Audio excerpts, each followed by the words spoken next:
সাগুদানা নামটা শুনলে চোখের সামনে কি ভেসে ওঠে বলেন তো? মনে হয় রোগীর কোনো খাবার। এই সাগুদানা দিয়েই যে কত চমৎকার একটা ডেজার্ট তৈরি করা যায় তা না খেলে কিন্তু বুঝবেন না। আর খাওয়ার সময় তো কোনোভাবেই বুঝবেন না যেটা সাগুদানা দিয়ে তৈরি একটা ডেজার্ট। তৈরি করছি মাত্র 30 মিনিটে সাগুদানার পায়েস। 1 কাপ সাগু 1 কাপ পানিতে 10 মিনিটের জন্য ভিজিয়ে দেব। 10 মিনিটের চেয়ে বেশি কিন্তু ভেজাবেন না, তাহলে কিন্তু সাগুগুলো নরম হয়ে যাবে আর পায়েসটা তখন ভালো হবে না। পানিটা কিন্তু নর্মাল পানি, গরম পানি কিন্তু না। আর সাগু কিন্তু পরিষ্কার, মানে ধুয়ে নেওয়ার কোনো প্রয়োজন হয় না। পায়েস তৈরি করতে দুধ তো লাগবেই। আর আমি কিন্তু আমার ডেজার্টগুলো বরাবরই গরুর দুধ দিয়ে তৈরি করে থাকি। তো অনেক দর্শকেরই কনফিউশন থাকে যে গুঁড়ো দুধ দিয়ে হবে কিনা বা কতটুকু দুধ লাগবে। তাদের জন্য আমি এই অংশটা আজকে আপনাদের দেখাচ্ছি। প্রতিটা দুধের প্যাকেট বা কৌটোর গায়ে কিন্তু ইনস্ট্রাকশন দেয়াই থাকে যে কিভাবে কি করতে হবে। এই যে দেখেন, এখানে কিন্তু দেয়াই আছে 1 গ্লাস দুধের জন্য কতটুকু গুঁড়ো দুধ লাগবে। আবার কিন্তু ছবিও এঁকে দেয়া আছে।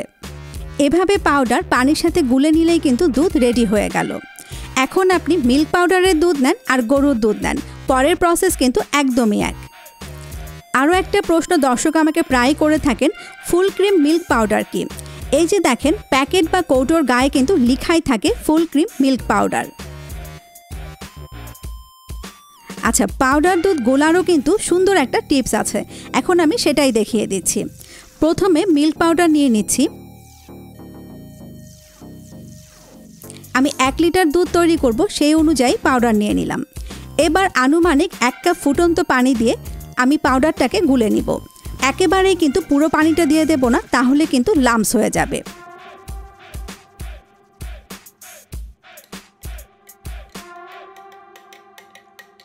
পানির সাথে পাউডারটা খুব ভালো করে মিক্স হয়ে গেলে বাকি পানিটাও দিয়ে দেব। ঠিক এভাবে করে নেবেন, তাহলে দেখবেন দুধের ভেতরে পাউডারের আর কোনো লাম্পস নেই। ওই যে বললাম, এখন আপনারা পাউডার দুধ নেন আর গরুর দুধ নেন, পরের প্রসেস কিন্তু একই।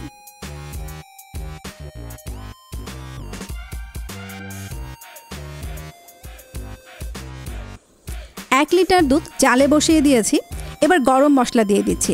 2টি তেজপাতা, 2 টুকরো দারুচিনি একটু ছোট ছোট টুকরো করে দিচ্ছি, তাহলে ফ্লেভারটা ভালো হবে।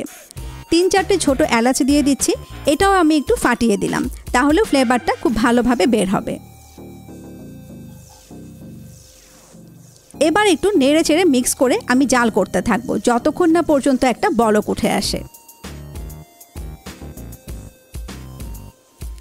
চুলোর আঁচটা কিন্তু একদম ফুল আছে। সাগুটা একটু দেখিয়ে দিই, দেখেন ঠিক এটা কিন্তু এরকম হয়ে যাবে। বলক উঠে আসলে সেই ভিজিয়ে রাখা সাগুগুলো আমি দিয়ে দিচ্ছি।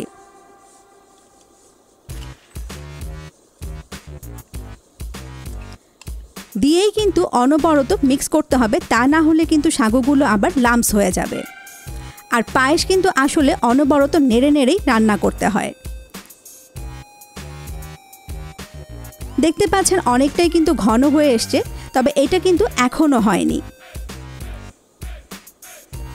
যখন কিছুটা ঘন হয়ে আসবে ঠিক সেই মুহূর্তে চিনি দিয়ে দেব 1 কাপ, তবে একেবারে দিয়ে দেব না। প্রথমে আধা কাপ দিয়ে ভালো করে মিক্স করে এরপরে বাকি আধা কাপ দিয়ে দেব। তবে আপনারা আপনাদের টেস্ট অনুযায়ী কিন্তু চিনির পরিমাণটা কম বেশি করতে পারেন। চিনি যখন একদম গলে যাবে তখন কোরানো নারিকেল দিয়ে দেব 1/4 কাপ। পায়েসে কিন্তু নারিকেল আমার খুবই ভালো লাগে, তবে আপনারা কিন্তু চাইলে এই পার্টটা স্কিপও করতে পারেন। আবারও ভালো করে মিক্স করে নিচ্ছি।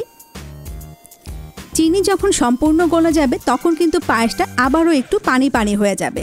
তো ভয় পাওয়ার কোনো কারণ নেই, জাল করতে করতে কিন্তু এটা আবার ঠিক হয়ে যাবে। নারিকেলটা মিক্স করার পরে কিশমিশ দিয়ে দিলাম 1 টেবিল চামচ, তবে কিশমিশটা দেওয়ার আগে কিন্তু অবশ্যই 15-20 মিনিট পানিতে ভিজিয়ে রাখবেন। বাদাম দিয়ে দিচ্ছি 2 ধরনের 2 টেবিল চামচ। প্রথমে দিয়ে দিলাম পেস্তা বাদাম, এরপরে কাঠবাদাম। আমি একটু কুচি কুচি করে দিয়েছি, তবে এই বাদামগুলোও কিন্তু অপশনাল, দিলে টেস্ট আর ফ্লেভার ভালো পাবেন, না দিলেও কোনো সমস্যা নেই। নাড়তে নাড়তে যখন ঘন হয়ে আসবে তখন দিয়ে দিচ্ছি 2 টেবিল চামচ গুঁড়ো দুধ। এই গুঁড়ো দুধটা কিন্তু এখানে মাওয়ার কাজ করবে। আর কেওড়ার জল দিয়ে দিলাম 1 চা চামচ। এই কেওড়ার জলের ফ্লেভারটা কিন্তু পায়েসে দারুণ লাগে আমার। সব কিছু আবারও খুব ভালো করে মিক্স করে নিচ্ছি। পায়েসটা কিন্তু হয়ে এসছে, দেখতে পাচ্ছেন ঘন হয়ে গেছে, আবার কালারটাও কিন্তু চেঞ্জ হয়ে গেছে। প্রিপারেশন থেকে শুরু করে পায়েসটা হতে কিন্তু আমার মোট সময় লেগেছে আনুমানিক 25 মিনিট। আর এর চেয়ে কম সময়ে আমার মনে হয় না অন্য কোনো পায়েস তৈরি করা যায়।